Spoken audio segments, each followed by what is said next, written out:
Ready to move in premium triplex villas at Bachupally APR projects. నమస్తే, welcome to Suman TV. యూజువల్గా మనం goal పెట్టుకుని సాధించాలంటే ఎంత కష్టపడాలి, మరి అలాంటిది దేశంలోనే అత్యున్నతమైన ఎగ్జామ్ యూపీఎస్సీ క్రాక్ చేయాలంటే కూడా ఎంతో కృషి పట్టుదల ఉండాలి. సో నల్గొండ నుంచి 173వ ర్యాంక్ సాధించిన పెంకిసు ధీరజ్ రెడ్డి గారు ఇవాళ మన గెస్ట్గా ఉన్నారు. వారితో మాట్లాడి అన్ని విషయాలు తెలుసుకుందాం. నమస్తే అండి. నమస్తే. First of all congratulations. ఎలా ఫీల్ అవుతున్నారు? సో చెప్పండి. థ్యాంక్ యూ సో మచ్ అండి. యా, చాలా హ్యాపీ అండి. నేనే కాదు, ఇంట్లో ఫ్యామిలీ మెంబర్స్ అందరూ, మమ్మీ నాన్న అక్క అందరూ హ్యాపీ. వాళ్ళే ఎక్కువ కష్టపడ్డారు నాకంటే, ఓపెన్లీ స్పీకింగ్. సో వాళ్ళే ఎక్కువ ఫేస్ చేశారు క్రిటిసిజం. సో వాళ్ళంతా హ్యాపీ అండి, ఆల్ హ్యాపీ. సో ఏం ఎక్స్పెక్ట్ చేశారు? ఏ ర్యాంక్ ఎక్స్పెక్ట్ చేశారు? ఎలా వచ్చింది ఫలితం? యాక్చువల్లీ ర్యాంక్ ఎక్స్పెక్ట్ చేయడం చాలా కష్టం అండి, మనం చెప్పలేము. చాలా సబ్జెక్టివిటీ ఉంటుంది ఎగ్జామ్లో. సో కొన్నిసార్లు నేను యాక్చువల్లీ ఈసారి ఇప్పుడే మార్క్ షీట్ వచ్చింది, ఎక్కువ వస్తాయి అనుకున్న దాంట్లో కొంచెం తక్కువ వచ్చాయి. యాక్చువల్లీ ఎంత బాగా రాలేదు అనుకున్న వాటిలో ఎక్కువ వచ్చాయి. సో అలా అయిందండి. సో యూజువల్గా మీ ఫ్యామిలీ బ్యాక్గ్రౌండ్ ఏంటి అండ్ ఫైనాన్షియల్ స్టేటస్ కానీ ఎలా ఇక్కడ దాకా చేరుకున్నారు? ఫ్యామిలీ బ్యాక్గ్రౌండ్ అంటే నాన్నగారు రిటైర్డ్ జూనియర్ కాలేజ్ ప్రిన్సిపల్ అండి, అక్కడ మెదక్లో, రామాయణపేట అని. రిటైర్ అయిపోయారు. మమ్మీ కూడా ఈ మంత్ మార్చ్ 31st రిటైర్ అయ్యారండి. ఇట్లా మార్చ్లో మమ్మీ రిటైర్ అయ్యారు. భువనగిరి హై స్కూల్లో స్కూల్ అసిస్టెంట్ ఇంగ్లీష్ అండి mummy, teacher. Okay. So first of all UPSC select చేసుకోవడానికి మిమ్మల్ని మోటివేట్ చేసిన రీజన్ కానీ మూమెంట్ కానీ ఏంటి? అంటే గ్రాడ్యుయేషన్ టైంలో అప్పుడు నేను మా నాన్నగారిది లైక్ వారి రిటైర్మెంట్కి వెళ్ళాను.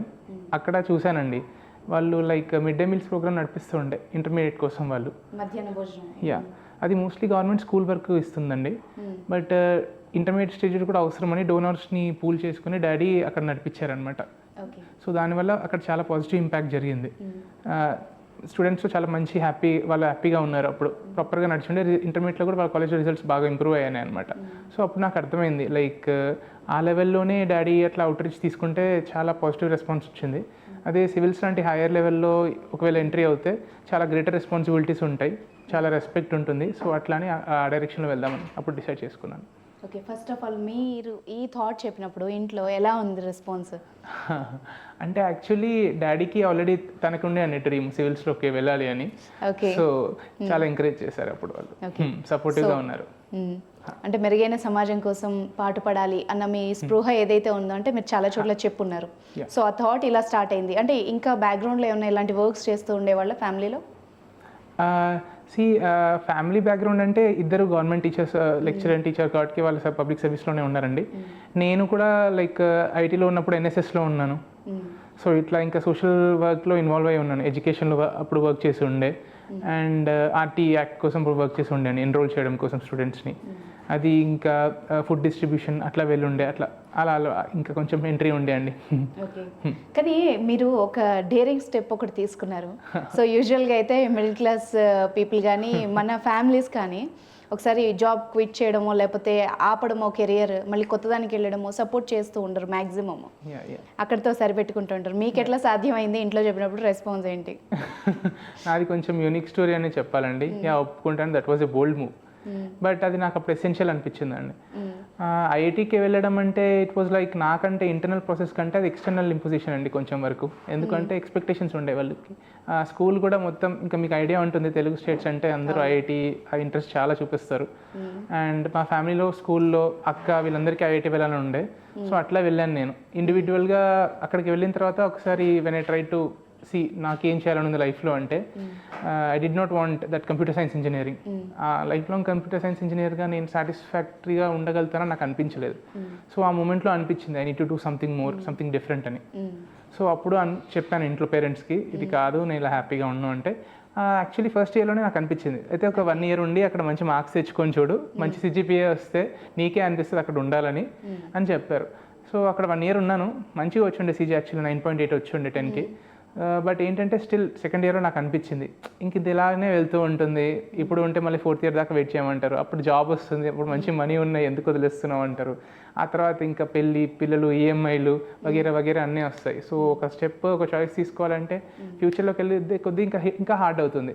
సో ఇప్పుడు తీసుకుంటే తర్వాత చూసుకుందాము అని ఇంకా అట్లా వెళ్ళిపోయానండి. బ్రేక్ చేసిన కరెక్ట్ మూమెంట్లో బ్రేక్ చేయాలి అనుకున్నారు. లేట్ చేస్తే ఇంకా ఇష్యూ అయ్యేది చాలా. ఓకే. అండ్ పేరెంట్స్ అయితే చాలా సపోర్ట్ చేశారండి. లైక్ వాళ్ళు డెఫినెట్లీ సపోర్ట్ చేశారు. లైక్ వాళ్ళు ఎప్పుడైనా చిన్నప్పటి నుంచి they had me as their first priority. నాకు ఏది ఏం కావాలి, నాకు ఏది ఇస్తే కరెక్ట్ అని వాళ్ళు చాలా 100 సార్లు ఆలోచిస్తారు.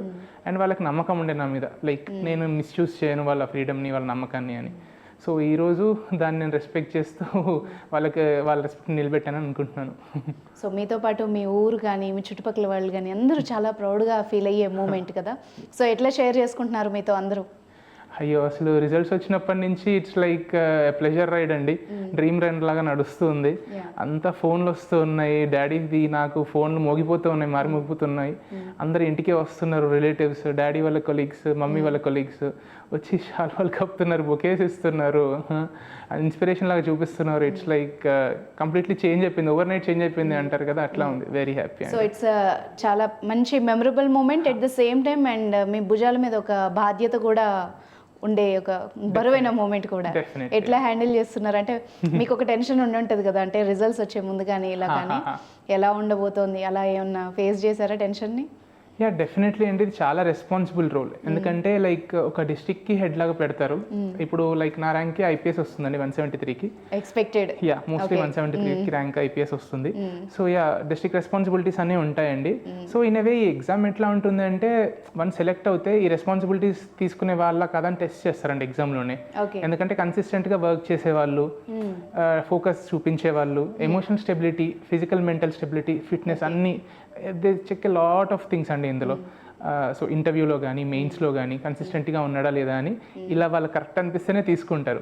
సో యా, సో ఇప్పుడు మీరు ఫేస్ చేసిన స్టేజెస్ ఉంటాయి కదా, ప్రిలిమ్స్, ఇంటర్వ్యూ అండ్ మెయిన్స్, వీటిల్లో మీకు బాగా గుర్తుండిపోయే మూమెంట్ అంటే ఇలా టెన్షన్ పడ్డా, లేకపోతే ఈ క్వశ్చన్కి ఎలా అనుకున్నాను, ఇలాంటివి ఏమన్నా ఉన్నాయి? టెన్షన్ అంటే లైక్ యాక్చువల్లీ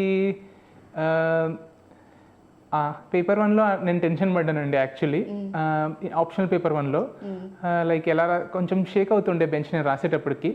సో నేను పేపర్ కంప్లీట్ చేయలేకపోయాను, నేను కొన్ని వదిలేసాను యాక్చువల్లీ. సో దానివల్ల తక్కువ వస్తాయి అనుకున్నాను, నేను టెన్షన్ పడ్డాను ఇప్పటిదాకా, దానివల్ల ఏమైనా పోతుందేమో అని. అండ్ దానికోసం నేను కాంపన్సేట్ చేశాను అనమాట ఇంటర్వ్యూలో. లాస్ట్ టైం కూడా బాగానే వచ్చాయి, 182 వచ్చాయండి, that was a decent score. ఈసారి ఇంకొంచెం ఎక్కువ ఇంప్రూవ్మెంట్స్ ఏమని చెప్తారో మాక్ ఇంటర్వ్యూస్, దాని మీద చాలా వర్క్ చేశాను. స్మైల్గా చేయడం కానీ, కామ్గా ఉండడం, తొందరగా దూకేయకుండా ఏదైనా అడిగితే ఆలోచించి చెప్పడం, దాన్ని వాళ్ళు అప్రిషియేట్ చేస్తారండి. Because it shows maturity, because you are thinking and answering. So ఇది చేయడం వల్ల యాక్చువల్లీ నేను తక్కువ వస్తాయి అనుకున్న దాంట్లో ఇంటర్వ్యూ ఆప్షన్లో బాగానే వచ్చాయి, 288 వచ్చాయి. That was also decent score. Last year కంటే పెరిగి ఉన్నాయి. ఇంటర్వ్యూలో కూడా పెరిగి ఉన్నాయి, 200 వచ్చాయి అనమాట. That was very good score. Interview ఎలా ఫేస్ చేశారు? ఆ టైంలో ఎలా అనిపించింది? ఇప్పుడు మీరు చెప్పినట్టు మెంటల్ స్టెబిలిటీ కానీ, మెచ్యూరిటీ కానీ, అన్ని లెక్కలు చాలా సీనియర్స్ ఉంటారు, వాళ్ళు ఇట్లా పట్టేస్తారు కదా. సో వెళ్ళే ముందు ఎలా ఉండింది మీ ఎక్స్పీరియన్స్? అది యాక్చువల్లీ ఈసారి బోర్డ్ ఏం బోర్డ్ అని కూడా చెప్పలేదండి వాళ్ళు. జనరల్గా వెయిటింగ్ రూమ్లో తెలిసిపోతుంది అనమాట. ఫస్ట్ మెంబర్ వెళ్ళిపోగానే తీసుకెళ్ళడానికి వచ్చిన వాళ్ళు చెప్పేస్తారు, ఈ పలానా బోర్డు ఉంది మీకు అని. ఈసారి వాళ్ళు అసలు చెప్పలేదన్నమాట, సస్పెన్స్లో పెట్టారు. ఆ లాస్ట్ మూమెంట్ ఇంకా నన్ను వెయిటింగ్ ఇంటర్వ్యూ రూమ్ బయట కూర్చునేటప్పుడు అప్పుడు చెప్పారనమాట, రాజ్ శుక్లా సార్ అని. సో ఆయన డిఫెన్స్ మెంబర్ అండి, lieutenant general Raj Shukla sir. So he was an army man. అంటే మేమందరం ట్రాన్స్క్రిప్ట్స్ చూసి ఏమనుకున్నాం అంటే, డిఫెన్స్ గురించి అడుగుతారు, చైనా గురించి అడుగుతారు, ఏఐ గురించి అడుగుతారు అనుకున్నాం. అవి సార్ పెట్ క్వశ్చన్స్ అనమాట. సో నన్ను అవి ఏమి అడగలేదు. అక్కడ వెళ్ళగానే నా హాబీస్ గురించి అడిగారు అనమాట. చైర్మన్ సార్ మొత్తం నా హాబీస్ గురించి అడిగారు, 6 క్వశ్చన్స్ అన్ని. నాది ఇంగ్లీష్ క్లాసిక్ నావెల్స్ చదవడం నా హాబీ ఉండే. ఆ 6 క్వశ్చన్స్ అన్ని అవే అడిగారండి. ఏంటి, ఏం చదివావు నువ్వు, ఏం బుక్స్ చదివావు, ఇంకా ఒక కోట్ ఇచ్చారు సార్కి, ఒక నచ్చిన కోట్ ఇచ్చి దాన్ని ఇంటర్ప్రిట్ చేయమన్నారు, నీకేం అర్థమైంది అని. ఆ తర్వాత ఇంకొకటి ఇంట్రెస్టింగ్ క్వశ్చన్ అడిగారు, షేక్స్పియర్ నావెల్స్ ఉంటాయి కదండి, అందులో నీకు ఈ టైంలో మోస్ట్ రిలవెంట్ నావెల్ ఏంటి అని అడిగారు. సో నేను కాస్త టైం తీసుకొని ఆలోచించి హ్యామ్లెట్ అని చెప్పాను. అందులో లైక్ కైండ్ ఆఫ్ బెట్రేయల్ చూపిస్తుంటే, మోసం చేస్తారనమాట చాలా క్లోజ్గా ఉన్న వాళ్ళు. ఈ టైంలో అలా లివ్ ఇన్ రిలేషన్షిప్స్ వైపు మూవ్ అవుతున్నాము, నమ్మలేకపోతున్నాం, చాలా క్లోజ్గా ఉండాల్సిన వాళ్ళని నమ్మలేకపోతున్నాం. అప్పట్లో పెళ్లి చేసుకునే వాళ్ళు ఇప్పట్లో చాలా భయపడుతున్నారు, మా ఫ్రెండ్సే ఉన్నారు అని చెప్పాను నేను. 5 year లివ్ ఇన్ రిలేషన్షిప్లో ఉండి ఒక వ్యక్తిని కంప్లీట్గా అర్థం చేసుకున్న తర్వాతే పెళ్ళికి వెళ్ళడానికి రెడీగా ఉన్నారు. ఇంకా అట్లా చెప్పానండి. సార్కి మేబీ అది నచ్చిందేమో, స్పీకింగ్ అబౌట్ ట్రూత్ అని. ఇంకొకటి హిందీ నావెల్స్ చదివా మరి ఏమన్నా అంటే, లేదు అని హానెస్ట్గా చెప్పాను, నో సార్ అని. Honesty is the most important thing. ఖచ్చితంగా అండి, ఎందుకంటే like they can read people like the back of their hands. చాలా మందిని చూస్తారు కదా, రోజు ఇంతమందిని చూడడం వల్ల అబద్ధం చెప్తే ఇలా పట్టేస్తారు వాళ్ళు. So honesty is extremely important అండి. కానీ భలే ఉందండి నావెల్స్ గురించి ఒక చర్చ. సో మీ హాబీస్ ఏంటి? నా హాబీస్ ఇది ఇంగ్లీష్ క్లాసిక్ నావెల్స్ చదవడం, ఇంకా క్విల్లింగ్ అండి. క్విల్లింగ్, ఇంకా స్పోర్ట్స్లో బ్యాడ్మింటన్ ఆడతాను నేను. Okay okay. ఫస్ట్ అసలు యూపీఎస్సీ క్లియర్ చేయడానికి మీరు ఎలాంటి ఇది ఫాలో అయ్యారు, ఫార్ములా ఫాలో అయ్యారు? మీది ఎలా డిజైన్ చేసుకున్నారు మీ డేని? ఓకే, డేని అంటే లైక్ అది కొంచెం ఫ్లెక్సిబుల్గా ఉంటుందండి. Like what part of the cycle you are, prelims ముందా, ప్రిలిమ్స్కి మెయిన్స్కి మధ్యలోనా, మెయిన్స్కి ఇంటర్వ్యూకి మధ్యలోనా, ఇంటర్వ్యూకి ప్రిలిమ్స్ మధ్యలోనా అని డిఫరెంట్ ఫేజెస్ ఉంటాయి. So if you start with before prelims, mostly 2 months ముందు 3 months ముందు మొత్తం ప్రిలిమ్స్కి ఇవ్వాలండి. Last year paper was very difficult, చాలా మంది చెప్పారు. కట్ ఆఫ్ చూస్తే మొన్నే వచ్చింది 75 అయిపోయింది. ఇట్ వాజ్ నెవర్ దట్ లో, అంత తగ్గిపోయింది. ఎందుకంటే డిఫికల్టీ ప్రిలిమ్స్లో పెంచుతున్నారు. సో మోస్ట్లీ ప్రిలిమ్స్కి ఏం చేయాలి అంటే అందరూ అవే బుక్స్ చదువుతారండి. డిఫరెన్స్ ఎక్కడ వస్తుందంటే టెస్ట్ సిరీస్. టెస్ట్లు ఎక్కువ రాయడం వల్ల మనకి ఏంటంటే టైం మేనేజ్మెంట్ అర్థమవుతుంది. ఎన్ని క్వశ్చన్స్, హిట్టింగ్ రేంజ్ అని ఒకటి ఉంటుంది, ఎన్ని క్వశ్చన్స్ రాయాలి మనము అని. అది మనకి ఒక 30 కంటే ఎక్కువ టెస్టులు రాస్తే అర్థమైపోతుంది ఎక్కడైతే స్వీట్ స్పాట్, ఎక్కడ హైయెస్ట్ ఆప్టిమల్ స్కోర్ చేయొచ్చు అని. నాకు అట్లా 80 to 85 క్వశ్చన్స్ చేస్తే 100లో ఆప్టిమల్ స్కోర్ వచ్చేది. అది చేయాలండి. ఇంకా రివిజన్స్ రెగ్యులర్గా చేయాలి. అది ప్రిలిమ్స్కి ఇవే అండి ఇంపార్టెంట్ థింగ్స్. ఇంకా కొత్తగా వచ్చేవి నీడ్ టు యాడ్ అనమాట, ఒక రిజిస్టర్ మెయింటైన్ చేసి ఒక బుక్లో. That will do. ప్రిలిమ్స్కి అది అవుతుంది. మెయిన్స్కి అయితే ఇది డిస్క్రిప్టివ్ పేపర్ అండి. ప్రిలిమ్స్ లాగా ఆబ్జెక్టివ్ కాదు. సో మీరు రాయాలన్నమాట, ఎస్ఎస్ రాయాలి. సో ఆన్సర్ రైటింగ్ ప్రాక్టీస్ మీరు చాలా చేయాలి. ఎట్లా అంటే it will be intensive. 3 hours papers ఉంటాయండి. రోజుకి 2 ఉంటాయి, మార్నింగ్ 3 hours, మధ్యాహ్నం 3 hours అనమాట. అట్లా మాకు 7 పేపర్స్ ఉంటాయి. సో ఇంకా you need to be very 9 papers ఉంటాయి. 2 పేపర్స్ ఏంటంటే లైక్ క్వాలిఫైయింగ్, అంతే, లాంగ్వేజెస్ పేపర్స్ ఉంటాయి, ఇంగ్లీష్ అండ్ ఇండియన్ లాంగ్వేజ్ అని. మిగతావన్నీ స్కోర్లో కౌంట్ అవుతాయి. సో ఏంటి అంటే ఇంకా టెస్ట్స్ అండి, అవి కూడా రెగ్యులర్గా టెస్టులు రాయాలి. ఇంకొకటి ఏంటి అంటే బ్రాడ్గా చదవాలి అనమాట. We have to be open అనమాట. కరెంట్ అఫైర్స్ అప్డేట్ అవుతూ ఉండాలి. అండ్ షార్ట్ నోట్స్ చాలా ఇంపార్టెంట్ అండి. లేకపోతే రివిజన్ చేయలేము, చాలా తక్కువ టైం ఉంటుంది కదా, 100 days ఉంటుంది. అరే 100 days ఉన్నాయి అనిపిస్తాయి, కానీ ఒక్కొక్క పేపర్ కోసం, ఒక్కొక్క సబ్ టాపిక్ కోసం బ్రేక్ డౌన్ చేసి చూస్తే చాలా రిజిడ్ షెడ్యూల్ ఫాలో అవుతాయి తప్ప, డిసిప్లిన్ ఉంటే తప్ప కంప్లీట్ చేయలేమండి. Short notes is very important. And interview కోసం వస్తే it's a different ball game అండి. మ్యాటర్ సేమే ఉంటుంది, అదే కరెంట్ అఫైర్స్ చదువుతాము, ఏం జరుగుతుందో చూస్తూ ఉంటాము, జిఎస్ సబ్జెక్ట్, జనరల్ స్టడీస్ ఉంటాయి. బట్ ఏంటంటే it's about presentation and talking. Because civil service is a public role, ఒక ఇంపార్టెంట్ రోల్ కదా. పబ్లిక్ ఇంటర్ఫేస్ని ఎట్లా హ్యాండిల్ చేస్తారు, లీడర్షిప్ రోల్స్ ఉన్నాయి, లీడర్షిప్ స్కిల్స్ ఉన్నాయి అబ్బాయిలో అని చూస్తారు. ఇంకేంటి లైక్ కమ్యూనికేషన్ స్కిల్స్ ప్రాపర్గా ఉన్నాయా. అండ్ ఎందుకంటే లైక్ చాలా డిమాండ్స్ ఉంటాయి జాబ్కి.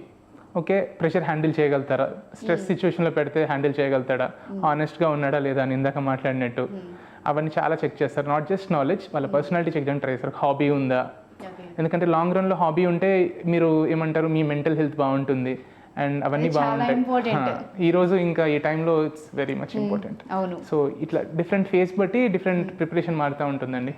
సో మీది 4th attempt కదా? అవునండి. అంటే 4th ఒక్క అటెంప్ట్ ఫెయిల్ అవుతూ ముందుకు వెళ్తున్నప్పుడు మీలో అంటే కసి పెరిగిందా, లేకపోతే ఎట్లా దాన్ని డిజైన్ చేసుకున్నారు? ముందుకి సక్సెస్ అయ్యే వరకు మీరు ఏం ఫాలో అయ్యారు? యాక్చువల్లీ 4 attempts అది లాంగ్ జర్నీ అండి నాది. నేను యాక్చువల్లీ వచ్చినప్పుడు ఇంత లాంగ్ అవుతుందని అసలు అనుకోలేదు. అరే 1 or 2 attemptsలో అయిపోతుందిలే అనుకున్నాను. ఐఐటీ అది వచ్చింది కదా, that was also comparable exam కాబట్టి నాకు తెలిసినంత వరకు నాకు లైక్ ఫ్యామిలీలో తెలిసిన వాళ్ళు ఎవరు సర్వీసెస్లో లేరండి. సో మేబీ దానివల్ల ఏమో నేను ఊరికి అలా ఈక్వేషన్ చేసేసాను. గైడెన్స్ కూడా ఈజీగా ఉంటుంది కదా ఎవరైనా ఉంటే, అది కొంచెం కంఫర్ట్ ఉండేది. సో అలా కొంచెం నైవ్గా వచ్చేసాను నేను. సో ఫస్ట్ అటెంప్ట్లో ప్రిలిమ్స్ పోయిందండి నాది 0.66తో. సో అప్పుడు నేను కొంచెం షాక్ అయ్యాను నేను. ఆ తర్వాత సెకండ్ అటెంప్ట్లో ప్రాపర్ ప్రిపరేషన్ చేశాను. అప్పుడు ఇంటర్వ్యూ దాకా వెళ్ళాను అప్పుడు కూడా, బట్ మళ్ళీ అప్పుడు 16 marksతో పోయిందండి నాది సెలెక్షన్. సో అప్పుడు నేను I was at that high అనమాట, సెలెక్షన్ అయిపోతుంది అనుకున్నాను. నెక్స్ట్ అటెంప్ట్కి ఇంకా స్ట్రాంగ్గా ఇద్దాము ఆ మొమెంటంతో అనుకున్నప్పుడు థర్డ్ అటెంప్ట్ లైక్ నా ఇంటర్వ్యూ లాస్ట్కి ఉండింది, మే 18th అలా ఉందండి. మే 30th రిజల్ట్స్ వచ్చేసాయి. 22కి 30కి వచ్చేసరికి next month June 5th prelims ఉండింది. సో 5 days అయ్యేసరికి ఇంకా ఐ కుడ్ నాట్ క్లియర్ అనమాట. చాలా తక్కువ టైం అయిపోయింది. That was the lowest point. ఇంకా అప్పుడు అనిపించింది maybe this is not for me, వేరేది ఏమైనా చూసుకుందాము. ఎందుకంటే లైక్ అది మోస్ట్ ప్రొడక్టివ్ టైం కదండి. At that time it makes you or breaks you. మీ కెరీర్కి చాలా ఇంపార్టెంట్ టైం అది, ఫౌండేషనల్ స్టేజ్ అది. మీరు ఏం చేస్తున్నారు అనేది చాలా ఇంపాక్ట్ ఉంటుంది. సో అనుకున్నాను అనమాట, okay I will give 1 more attempt, ఈసారి చూద్దాము. మంది ఆ పాయింట్ దగ్గర వదిలేస్తారు. యా ఎందుకు అంటే లైక్ మీరు యూ హ్యావ్ టు అండర్స్టాండ్ అండి, యువర్ 3 years 2 years మీరు కంటిన్యూస్గా ఎఫర్ట్ పెట్టి మీకు రిటర్న్ ఏం కనిపించదు కదా. పైగా లైక్ సొసైటీని మీ చుట్టుపక్కల ఉన్న వాళ్ళు దే ఆర్ డౌటింగ్ యూ. అరే ఎందుకు ఇంకెన్ని రోజులు చదువుతావు, ఇంకా అమ్మాయిని అయితే ఇంకెప్పుడు పెళ్లి చేసుకుంటావు, వాళ్ళకి ఇంకా అమ్మాయిలకి ఇంకెక్కువ ప్రెషర్స్ ఉంటాయి. సో ఇలాంటివి ఉన్నప్పుడు మాత్రం కొంచెం చాలా డిఫికల్ట్గా అనిపిస్తుంది. బట్ ఏంటంటే ఈ టైంలో నాకు సపోర్టింగ్ ఉన్నారండి, ఫ్రెండ్స్ కానీ, వాళ్ళకి ఎక్కువ నమ్మకం ఉండింది. పేరెంట్స్ అయితే రాక్ సపోర్ట్ అండి. మీరు ఇలా లో ఫీల్ అయినప్పుడు అక్కడ మీకు ఏంట బూస్ట్ ఇచ్చిన వాళ్ళు ఎవరు? పేరెంట్స్ అండి, మోస్ట్ ఇంపార్టెంట్లీ పేరెంట్స్. డాడీ నాన్నని వెళ్ళి అడిగితే అనేవాళ్ళు అనమాట, నీతో అవుతుంది, ఏదో ఒక్క రోజు వల్ల అనుకోకు, ఇట్స్ లాంగ్ జర్నీ అని చెప్పి ఏం కాదు అని నమ్మకం చెప్పేవారు. ఫ్రెండ్స్ కూడా ఉన్నారండి, అశోక్ అని, సూర్య అని, సుధీర్ అని, దే యూస్ టు దివిజ అని, వాళ్ళ దగ్గర వాళ్ళు చెప్పేవాళ్ళండి, నీది అవుతుంది, నీది అవ్వకపోతే ఎవరిది అవుతుంది అని. వాళ్ళకి ఎక్కువ నమ్మకం ఉండింది ఈసారి. సో ఖచ్చితంగా మనం అది భుజాల మీద పెట్టుకొని ఖచ్చితంగా చేయాలనిపిస్తుంది. యా ఎందుకంటే లైక్ ఉండాలండి వాళ్ళు ఎప్పుడు, ఎందుకంటే లైక్ కంటిన్యూస్గా మనం పాజిటివ్ ఉండడం ఏ మనిషికి పాసిబుల్ కాదు. ఎప్పుడో ఒకసారి మనం లోగా ఉన్నప్పుడు సపోర్ట్ చేసే ఫ్రెండ్స్ కానీ, ఫ్యామిలీ కానీ, మెంటర్స్ కానీ, ఆ పాజిటివ్ సర్కిల్ ఖచ్చితంగా ఉంటాయి. Yeah definitely. అండ్ మీది గవర్నమెంట్ స్కూల్ కదండి ఎడ్యుకేషన్, అంటే 10th వరకా? లేదండి, నేను like SPR school of excellence అని నాది సెకండరీ ఎడ్యుకేషన్ 6th నుంచి 10th దాకా అక్కడండి, నల్గొండ టౌన్లో. ప్రైమరీ స్కూల్ ఇది సెయింట్ అల్ఫోన్సస్ హై స్కూల్ అండి. Okay, Nalgonda town. ఓకే, అంటే మనం ఈ మధ్యకాలంలో చూసాము లేటెస్ట్ రిజల్ట్స్, నేనే చదివాను ఆల్మోస్ట్ ఒక 3-4 న్యూసెస్. అంతా గవర్నమెంట్ స్కూల్స్లో చదివిన వాళ్ళు, నవోదయాలు చదివిన వాళ్ళు, లేదంటే పోవర్టీలో ఉన్న వాళ్ళు, పేరెంట్స్ ఎంతో కష్టపడితే వాళ్ళ స్టేజ్కి వచ్చారు. ఇప్పుడు యూపీఎస్సీ క్లియర్ చేసిన వాళ్ళు చాలా మందికి ఇన్స్పిరేషనల్ స్టోరీస్ ఉన్నాయి. సో దాని గురించి ఏమంటారు? అది డెఫినెట్లీ చాలా వెరీ గుడ్ చేంజ్ అండి సర్వీసెస్లో. బికాజ్ రిప్రజెంటేషన్ అనేది చాలా ఇంపార్టెంట్ ప్రిన్సిపల్ గవర్నెన్స్లో. అండ్ వాళ్ళు ఇది బోర్డు మెంబర్స్ కూడా చూస్తూ ఉంటారండి, రూరల్ ఏరియాస్ నుంచి వస్తున్నారా, ఒకవేళ వాళ్ళని ఎంకరేజ్ చేద్దామని. సో ప్రిఫరెన్స్ ఏ విధంగా వాళ్ళకి డిఫరెన్స్ ఉంటుందా? అంటే like it's an open thing అండి. ఏంటంటే it's very good thing if they are coming in to services. ఎందుకంటే వాళ్ళు they bring their own experiences. వాళ్ళు చూసినవి సిటీలో ఉన్న వాళ్ళు చూసుండరు. సో డెఫినెట్లీ వాళ్ళు కొత్త ఇన్సైట్స్ తీసుకొస్తారు. ఖచ్చితంగా సమాజంలో చేంజ్కి అయితే వాళ్ళకి పాసిబిలిటీ ఎక్కువ ఉంటుంది. అండ్ వాళ్ళకి ఎక్స్పీరియన్సెస్ ఉంటాయి, వాళ్ళకి మోటివేషన్స్ కూడా అలా ఉంటాయి. కాబట్టి ఒక చిన్న అమౌంట్ ఆఫ్ సపోర్ట్ వాళ్ళు చూపిస్తారు ఇంటర్వ్యూలో. ఇట్స్ అబౌట్ డిస్క్రిప్షన్ వాళ్ళు చూపిస్తారు. It's a good thing and it's positive element. So మీ వరకు వచ్చేసరికి పేరెంట్స్ అంటే మీ ఫాదర్ రోల్ ఏంటి మీ జర్నీలో, మీ మదర్ రోల్ ఏంటి, అండ్ మీ ఫ్యామిలీ సిబ్లింగ్స్ అంటే వాళ్ళ రోల్ ఏంటి? పేరెంట్స్ అయితే లైక్ లిటరలీ ఇది లైక్ కొంచెం డిమాండింగ్ ఎఫర్టే అండి. సో చాలా వరకు రూమ్లో ఉండి చదువుతూ ఉండేది నేను మోస్ట్లీ. నేను బ్రేక్ టైంలో వచ్చినప్పుడు నన్ను మాట్లాడించేవాళ్ళు, నన్ను లైక్ ఈజ్ చేసేవాళ్ళు, నా కబుర్లు చెప్పేవాళ్ళు, ముచ్చట్లు చెప్పేవాళ్ళు. అండ్ ఆ తర్వాత ఇంకా నేను ఎప్పుడైనా భయపడే ఇట్లా ధైర్యం చెప్పేవాళ్ళు అండ్ కాన్ఫిడెన్స్ చూపించేవాళ్ళు. అండ్ ఇంకా నేను ఏది అడిగినా చేసేవాళ్ళండి. ఫుడ్ కానీ మా మదర్ ఎప్పుడు లైక్ అనలేదన్నమాట, ఇది కావాలంటే ఏది కావాలంటే చేసేవాళ్ళు. అండ్ ప్రెషర్ ఎప్పుడు నా వైపు వచ్చేది కాదండి బయట నుంచి. ఏది క్వశ్చన్స్ ఉన్నా మా పేరెంట్సే ఫేస్ చేసేవాళ్ళు. సో నన్ను షీల్డ్ చేశారనమాట, ఒక ప్రాపర్ ఫోకస్ చేసేటట్టు.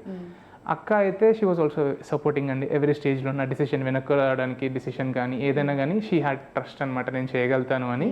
సో తను కూడా she was very trusting. And నన్ను ఎవరైనా ఏమన్నా అంటే షీ ఊరుకునేది కాదు. సో ఒక షీల్డ్ లాగా ఉంచి సపోర్ట్ చేశారు, నర్చర్ చేస్తారు, చెట్టును మొక్కను పెంచినట్టుగా చూసుకున్నారు. ఖచ్చితంగా పేరెంట్స్ ఎఫర్ట్సే కదండి ఎంతో కొంత పిల్లల్ని ముందుకు తీసుకెళ్లేది కూడా. సో మీరు ఎన్ని అవర్స్ చదివాలి అంటే జనరల్గా ఒక పెద్ద ఎగ్జామ్ క్లియర్ అయ్యగానే చాలా మంది నేను ఇన్ని అవర్స్ చదివాను, నేను ఇంత కష్టపడ్డాను, ఇలా ప్లాన్ చేసుకున్నాను. సో మీ వరకు వస్తే మీ ప్లానింగ్ ఎలా ఉండింది? అవర్స్కి వస్తే నాది mostly on average 8 to 10 hours నడిచేదండి. ఆన్ యావరేజ్ అంతే ఉండేది. బట్ రెగ్యులర్గా ఎవ్రీడే, ఇంకా సండే సాటర్డే బ్రేక్, కన్సిస్టెన్సీ అండి. సాటర్డే సండే అలా ఉండదు, 8 to 10 hours ఎవ్రీడే అనమాట. సో అలా అవుతుంటుంది. బట్ ఏంటంటే ఎగ్జామ్ దగ్గరకు వచ్చినప్పుడు కొంచెం మెయిన్స్ చెప్పాను కదండి, అది కొంచెం ఇంటెన్సివ్గా ఉంటుంది కాబట్టి అప్పుడు కొంచెం 12 hours అట్లా వెళ్తూ ఉంటుంది. సో ఎగ్జామ్ దగ్గరకు వచ్చినప్పుడు అట్లా పెరుగుతూ ఉంటుంది. ప్రిలిమ్స్ అప్పుడు కూడా ఒక 10 hours-కి 11 hours అట్లా వెళ్తూ ఉంటుంది, కొంచెం రివైజ్ చేస్తూ ఉంటాం కదా. ఇంకా మెయిన్స్ అప్పుడు అయితే 12 hours వెళ్తుందండి, లేకపోతే కంప్లీట్ చేయలేము రివిజన్. అండ్ కోచింగ్స్ కానీ మోటివేషన్ కానీ తీసుకోవడం ఎవరి నుంచి అయినా ఇలాంటివి ఏమైనా ఉన్నాయా? కోచింగ్ అయితే నేను కోచింగ్కి వెళ్ళానండి. ఈ ఇయర్ 2023కి ఆప్షనల్ ఆంథ్రోపాలజీకి వివేకానంద సార్ దగ్గరికి వెళ్ళానండి. రిఫ్లెక్షన్స్ ఐఏఎస్ అని హిమాయత్ నగర్లో ఉంటుంది వాళ్ళ సెంటర్. దాని ముందు ఢిల్లీలో తీసుకున్నాను కానీ చాలా పెయిన్ఫుల్గా ఉంటుందండి. వాళ్ళ టెస్ట్ సిరీస్ తీసుకుంటే ఆన్లైన్ వాళ్ళు దిద్దేవాళ్ళు గారు పేపర్స్, టైమ్లీ అసలు ఇచ్చేవాళ్ళు గారు. మనకి చాలా 100 days ఉంటుంది కదా మెయిన్స్ ముందు టైం. అప్పుడు ఏంటంటే కొంచెం అలా వాళ్ళ వెనకాల పరిగెత్తే టైం ఉండదన్నమాట. మనకు చదివడానికి చాలా ఉంటుంది కదా, సో వాళ్ళు అలా మనం ఇబ్బంది పెడితే మనం ఏం చేయలేమన్నమాట. రిడ్రెసల్ మెకానిజం ఉండదు. అదే ఈసారి అయితే చాలా టైం ఇచ్చేవారు నాకు ఆంథ్రోపాలజీకి. వాట్ ఎవర్ నాకంటే ఎక్కువ ఇంట్రెస్ట్ చూపించేవారు నాకు ఆన్సర్ మీద. ఇది ఎలా రాయొచ్చు, ఇది ఇంకెలా ఇంప్రూవ్ చేయొచ్చు, దీనికంటే బాగా ఎట్లా రాస్తారు చెప్పు అని ఇన్సైట్ తన సార్ తెలిసినవి యాడ్ చేయడం కానీ, సో చాలా డెఫినెట్లీ హెల్ప్ చేశారండి. అండ్ టెస్ట్ సిరీస్లో ఉన్న క్వశ్చన్స్ కూడా కొన్నిసార్లు రిపీట్ అవుతాయి ఫైనల్ ఎగ్జామ్లో.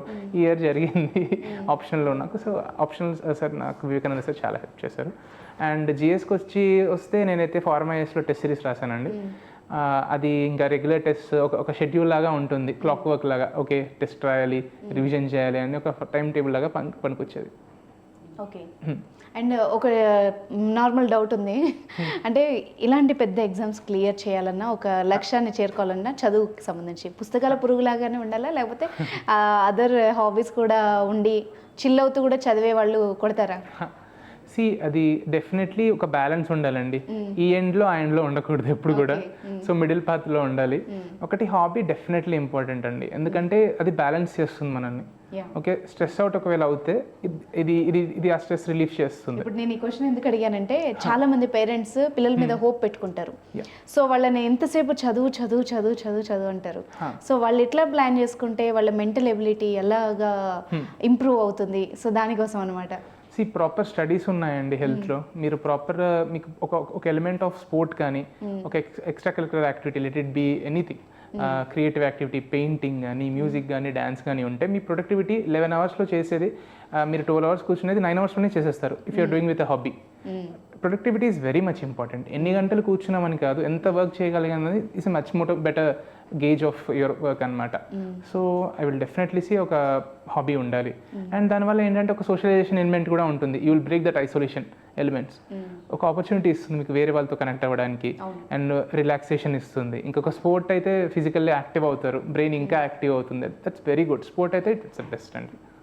సో మీకు సమాజం పట్ల చాలా స్పృహ ఉంది. నేను మీరు మాట్లాడిన విధానాన్ని బట్టి మిగిలిన ఇంటర్వ్యూస్లో చూశాను. సో ఇప్పుడు మనం లేటెస్ట్గా చూస్తున్నాం, పిల్లలు ప్రెషర్ని కానీ స్ట్రెస్ని కానీ మేనేజ్ చేయలేకపోతున్నారు, బ్రేక్అవుట్ అయిపోతున్నారు. సో దాన్ని ఎట్లా చూడాలి మనం? ఒకటి విషయం అయితే మీరు అన్నది నిజమండి. లైక్ అకాడమిక్ ఎక్స్పెక్టేషన్స్ పేరెంట్స్లో చాలా పెరిగిపోయింది. ఒక సోషల్ కంపారిజన్ వచ్చేసింది. ఆస్పిరేషన్స్ అనేవి చాలా స్కై హైగా ఉన్నాయి అన్నమాట. సో దీనివల్ల ఒకటి ఇట్స్ ఎ గుడ్ థింగ్. ఏంటి అంటే సోషల్ ఐడర్ క్లైమ్ చేయాలనుకుంటున్నారు, గ్రేటర్ రెస్పాన్సిబిలిటీస్ తీసుకోవాలనుకుంటున్నారు, ఎక్కువ చదువుకోవాలనుకుంటున్నది, అది పాజిటివ్ థింగ్. బట్ ఇట్లా నెగిటివ్ ఫాలోఅవుట్స్ ఉన్నాయి. ఏంటి, లైక్ కాంపిటీషన్ ఎక్కువైపోతుంది, నెగిటివ్గా తీసుకుంటున్నారు. ఎలా అంటే పేరెంట్స్ కొంతమంది రుద్దడం కానీ, లేదా వాళ్ళ ఎక్స్పెక్టేషన్స్ మీట్ అవ్వకపోతే తిట్టడం కానీ, అది చేయడం వల్ల. అండ్ ఎడ్యుకేషన్ ఇన్స్టిట్యూషన్స్లో కూడా కొంతమంది సెన్సిబుల్గా ఉండకపోవచ్చు, మేనేజ్మెంట్ వాళ్ళు కావచ్చు, టీచర్స్ కావచ్చు. దీనివల్ల ఎట్లా ఉంటుందంటే ప్రెషర్ పెరుగుతుంది పిల్లల్లో. ఇది ఇంకా వర్స్ట్ కేస్ సినారియో సూసైడ్స్ అవ్వడం అక్కడ దాకా వెళ్తుంది. దీనివల్ల ఇంకేంటండి, like it's like backfiring. Original పర్పసే లాస్ అవుతుంది. పిల్లలు లేకపోతే ఇంక ఇవన్నీ మీనింగ్లెస్ కదా. So you have to be careful ఎట్లా ఉన్నాయి అని. ఇండివిజువల్ పర్సన్ ఇంట్రెస్ట్ ఏంటి అని ఆ డైరెక్షన్లో పంపించడానికి చూడాలి. బికాజ్ టుడే చాలా ఎకనామిక్ ఆపర్చునిటీస్ ఉన్నాయి. వాళ్ళకి ఇంట్రెస్ట్ ఉన్న డైరెక్షన్లో, ప్యాషన్ ఉన్న డైరెక్షన్లో వర్క్ చేస్తే they will do wonders in any field. So prepare అవ్వాలనుకుంటున్న స్టూడెంట్స్కి మీరు ఇచ్చే గైడెన్స్ ఏంటి? ఎలా ఒక ప్లాన్ చేసుకోవాలి ఈ గోల్ రీచ్ అవ్వడానికి వాళ్ళకి? నేనైతే ఒకటి చెప్తానండి, ఒక ప్రాపర్ టైం టేబుల్ ఉండాలి. యూనిట్ టు ప్లాన్ అనమాట. ఏ డే ఏంటి, దేనికి అని బ్యాలెన్స్ ఉండాలి. ఆప్షనల్కి, ప్రిలిమ్స్కి కానీ, మెయిన్స్కి కానీ. అండ్ రెగ్యులర్ టెస్ట్స్ రాయాలి. అండ్ ఒక మెంటర్ ఉండాలి టు గైడ్ యూ. అండ్ ఒక పేర్ గ్రూప్ ఉంటే it will be wonderful, because you will share examples and all. Different backgrounds నుంచి వస్తారు కదా, సో కొత్త వ్యూస్ వస్తాయి మీకు. సో అది పియర్ గ్రూప్ ఉండాలి. ఇంకొకటి ఏంటంటే you need to have focus. కొన్నిసార్లు అనిపిస్తుంది, అరే బయటికి వెళ్దాము, పార్టీకి వెళ్దాము, ఫ్రెండ్స్ మూవీస్కి వెళ్దాము. బట్ ఏంటంటే like as I told you already, this exam prepares you for the role which you want to play అనమాట. చాలా డిమాండ్స్ ఉంటాయి. So you need to balance అనమాట. సో మెంటల్ ఫోకస్, రెసిలియన్స్ ఉండాలి. డిఫికల్టీస్ వచ్చినప్పుడు కొన్నిసార్లు ఎంత బాగా చదివినా కూడా మార్క్స్ రావు మీ టెస్ట్లో, అప్పుడు కూడా you should not go down. Okay, ఆ మెంటల్ రెసిలియన్స్ చాలా ఇంపార్టెంట్. సో దీనికి నేను ఏం చెప్తాను అంటే, ట్రస్ట్ ఉండాలి మీరు చేసే వర్క్ మీద, మీకు సెల్ఫ్ బిలీఫ్ ఉండాలి. అండ్ బికాజ్ ప్రాసెస్ మీద నమ్మకం ఉంటే మీకు and right amount of efforts పెడితే ఇనిషియల్గా మీకు రిజల్ట్స్ కనపడకుండా over the period of time you will be successful. Okay. And నేను చూసిన మటుకు కొన్ని ఫ్యామిలీస్లో బాగా చదివే వాళ్ళు ఒక 3-4 అటెంప్ట్స్ ఇచ్చి ఇంకా మన వల్ల కాదు అని వదిలేసిన సందర్భాలు ఉన్నాయి. అండ్ యావరేజ్ స్టూడెంట్స్ క్రాక్ చేసిన సందర్భాలు ఉన్నాయి. ఎక్కడొస్తుంది ఆ డిఫరెన్స్ అన్నది అర్థం కావట్లేదు. అది ఈ ఎగ్జామ్లో like persistence is the most important element అండి. లైక్ గెలిచేదాకా ఓటమిని యాక్సెప్ట్ చేయకూడదు, బికాస్ యూ నెవర్ నో. అది లైక్ ఓపిక పట్టడం is very important. Patience is చాలా ఇంపార్టెంట్ అండి. లైక్ ఎట్లా అంటే మీరు అన్నట్టు కొండ ఎక్కుతాం ఆల్మోస్ట్ సమ్మిట్ దాకా వచ్చినప్పుడు అప్పుడు గివ్ అప్ చేయకూడదండి. లైక్ ఇంకా నమ్మకం పెట్టాలి. You have to have faith in yourself and ఆ ఫెయిర్ని ఓవర్కమ్ చేయాలి. ఓకే నాకేం రాదేమో అని. అండ్ వన్ మోర్ థింగ్, ప్రాసెస్ని ఎంజాయ్ చేయాలి. When you are able to do that and వేరే వాళ్ళది కాకుండా మీకే ఒక సెల్ఫ్ ఐడియా ఉండాలి, ఇది ఎందుకు చేస్తున్నాను నేను అని. అది ఉన్నప్పుడు విల్ హ్యావ్ క్లారిటీ అనమాట. అట్లా గివ్ అప్ చేయము. ఓకే, మీ వరకు వస్తే మీకు మంచి మెమరబుల్ మూమెంట్ మీ ఇంట్లో కానీ మీ లైఫ్లో కానీ ఏమున్నాయి? ఇప్పుడు అయితే స్ట్రాంగ్గా కనిపించేది నాకు 16th రోజు రిజల్ట్స్ వచ్చినప్పుడే అండి. ఓకే. నేనైతే మా నాన్న ఎత్తేసుకున్నాను పైకి, హ్యాపీనెస్ తట్టుకోలేక. Because I was not expecting that rank. ఎందుకంటే చెప్పాను కదండి, దిస్ లాట్ ఆఫ్ అన్సర్టెనిటీ. అందరు బాగానే చదువుతారు, దిద్దే వాళ్ళకి ఎవరికి ఎవరు బాగుంది అనిపిస్తే they will get good marks. Okay, మీరు అదే చెప్పారు చూసారా, అంటే ఇన్నేళ్లుగా మీరు దానికోసం ఎంత వెయిట్ చేశారో ఇక్కడ కనిపిస్తోంది ఆ ఉదాహరణ. అండ్ మోస్ట్ మోటివేషనల్ మూమెంట్ ఏదైనా ఉంటుంది కదా, ఇది చూసినప్పుడు ఏదైనా సంఘటన జరిగినప్పుడు లేకపోతే ఇట్లా అలాంటివి ఏమన్నా ఉన్నాయా? సో మోటివేషన్ గురించి వస్తే నేనైతే మహేష్ భగవత్ సార్ గురించి చెప్తానండి. బికాజ్ సార్ చాలా హైయర్ ఎకలాన్స్లో ఉన్నారు పోలీస్ సర్వీస్లో. అది కూడా it's very demanding job. Okay, so వాళ్ళకున్న ఫ్రీ టైంలో కూడా ఆ టైంని మాకు ఇంటర్వ్యూ ప్రిపేర్ అయ్యే స్టూడెంట్స్కి కానీ ప్రిలిమ్స్కి ఆప్షన్ అండ్ మెయిన్స్కి ప్రిపేర్ అయ్యే స్టూడెంట్స్ కోసం సార్ అలొకేట్ చేసేవాళ్ళు. Like he use to work so many long hours. అది అయిపోయిన తర్వాత తనకున్న పర్సనల్ టైంని ఇట్లా సర్వీస్ కోసం యూస్ చేసేవాళ్ళు, వేరే వాళ్ళకి హెల్ప్ చేయడానికి కోసం. Like that was like awesome అండి. అది నాకు అనిపించింది లైక్ సార్ ఒక లైక్ ఐడల్ అనిపించింది నాకు. So that was very motivating. మీకు బాగా ఇన్స్పిరేషన్ అనిపించే వ్యక్తులు ఎవరెవరు ఉన్నారు? ఇంకా వీళ్ళని చూడగానే I want to be like that అన్నట్టుగా అనిపిస్తుంది కదా, అలాంటి పర్సనాలిటీస్ ఏమున్నాయి? ఈ మాలకొండయ్య సార్ గురించి నాకు ఐడియా ఉందండి. Sir he was also DGP ఏపీకి. సార్ అంటే కూడా I'm like he's an idol for me. And sir తర్వాత ప్రైవేట్ సెక్టర్లో ఉన్నారండి, ఇంద్ర నూయి అని. She's the CEO of PepsiCo. She's also like women లీడర్స్లో కామర్స్లో she's one of the biggest leaders. తను కూడా షీ హ్యాస్ సాక్రిఫైస్ కొన్ని ఎలిమెంట్స్, పర్సనల్ ఎలిమెంట్స్ తను పక్కన పెట్టిందండి to reach the highest levels of as a CEO of PepsiCo. తన interviews చూశాను. She is also a big role model for me. And మీరు సర్వీసెస్లోకి వస్తే మీరు సొసైటీలో రావాలి అనుకున్న చేంజెస్ మీరు చూడాలి, మీరు చేయగలిగేవి ఏమున్నాయని మీరు ఏమన్నా అనుకున్నారా? అంటే లైక్ నా ఆప్షనల్ ఆంథ్రోపాలజీ అండి. So I always had this curiosity towards tribals. So ఏ స్టేట్లో వేస్తారో తెలియదు నన్ను, but I would definitely want to work about tribal welfare. అది ఒకటి. అండ్ సెకండ్ థింగ్ ఏంటంటే ఉమెన్ డెవలప్మెంట్, జెండర్ ఈక్వాలిటీ గురించి అది అండి. సో నేను క్లోజ్ క్వార్టర్స్ నుంచి చూశాను.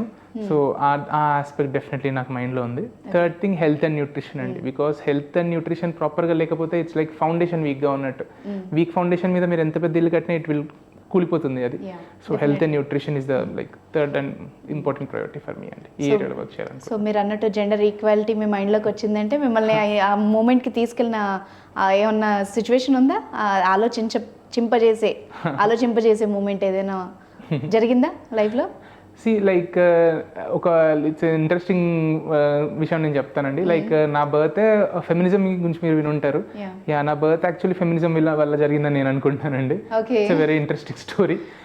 బికాజ్ మా మదర్ టీచర్ కాకముందు మా ఫాదర్ ఒక్కరే వర్క్ చేసేవాళ్ళు. అప్పుడు ఓన్లీ వన్ చైల్డ్ అనుకున్నారు వాళ్ళు, మా సిస్టర్ ఒకటే, ఎల్డర్ సిస్టర్. సో ఆ తర్వాత మా మదర్ కూడా వర్క్ చేయాలి, ఇండిపెండెంట్ ఉమెన్ లాగా ఉండాలి అనుకున్నారు.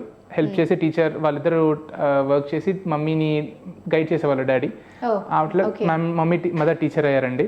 అప్పుడు వాళ్ళు సెల్ఫ్ సస్టైన్ అవుతాను అనుకున్నప్పుడు నేను పుట్టాను. సో ఆ ఎలిమెంట్ ఆఫ్ ఫెమినిజం లేకపోతే మేబీ ఈరోజు నేను ఉండేవాడిని కాదు. So that's an inspiration for me. మీరు యూపీఎస్సీ ప్రిపేర్ అవ్వాలనుకున్న వాళ్ళు కానీ అంటే ట్రై చేసి లోగా ఫీల్ అయ్యే వాళ్ళు, అంటే రాదు అని ఏమంటారు నిరాశకు గురయ్యే వాళ్ళని కానీ వాళ్ళకి మీరు ఏం మెసేజ్ ఇద్దాం అనుకుంటున్నారు? అది నాకు ఐ బీన్ త్రూ దట్ అండి. అది మీరు ఎంత వర్క్ చేసినా దానికి రిటర్న్ ఒక్కోసారి కనిపించదు. ఒక స్టోరీ ఉంటుందండి ఒక ట్రీది, ట్రీ పేరు నాకు గుర్తు రావట్లేదు, బట్ అదేంటంటే ఒక 3-4 years అది ఏం కనిపించదు అనమాట గ్రోత్. బ్యాంబూ అది లైక్ గ్రౌండ్లో దాని రూట్స్ పెరుగుతూ ఉంటాయి ఆ టైం అంతా. బట్ ఆ నెక్స్ట్ ఇయర్ సడన్గా షూట్స్ బయటికి వచ్చేస్తే ఎక్స్ట్రీమ్లీ ఫాస్ట్గా గ్రో అవుతుంది. So you have to see your life as like that ఈ ప్రిపరేషన్లో. అప్పటిదాకా యూఆర్ కన్సాలిడేటింగ్ యువర్ సెల్ఫ్ అనమాట. మీకు రిజల్ట్ బయటికి కనపడదు, బట్ ఒకేసారి సడన్గా షూట్ అయినట్టు కనిపిస్తుంది result. So you have to have trust in your self. అవుతుంది, ఓపిక పట్టాలి, హ్యావ్ దట్ పేషెన్స్. ఓకే, అంతే. And thank you so much for your time అండి. మీరు మీ గోల్స్ ఇంకా రీచ్ అవ్వాలి, మీరు డ్రీమ్స్ అన్నీ అచీవ్ అవ్వాలని మనస్ఫూర్తిగా కోరుకుంటున్నాం. And thanks for your time. Thank you అండి. సుమన్ టీవీలో మీ పర్సనల్ అండ్ బిజినెస్ ప్రమోషన్స్ కోసం కింది నెంబర్కి కాంటాక్ట్ చేయండి.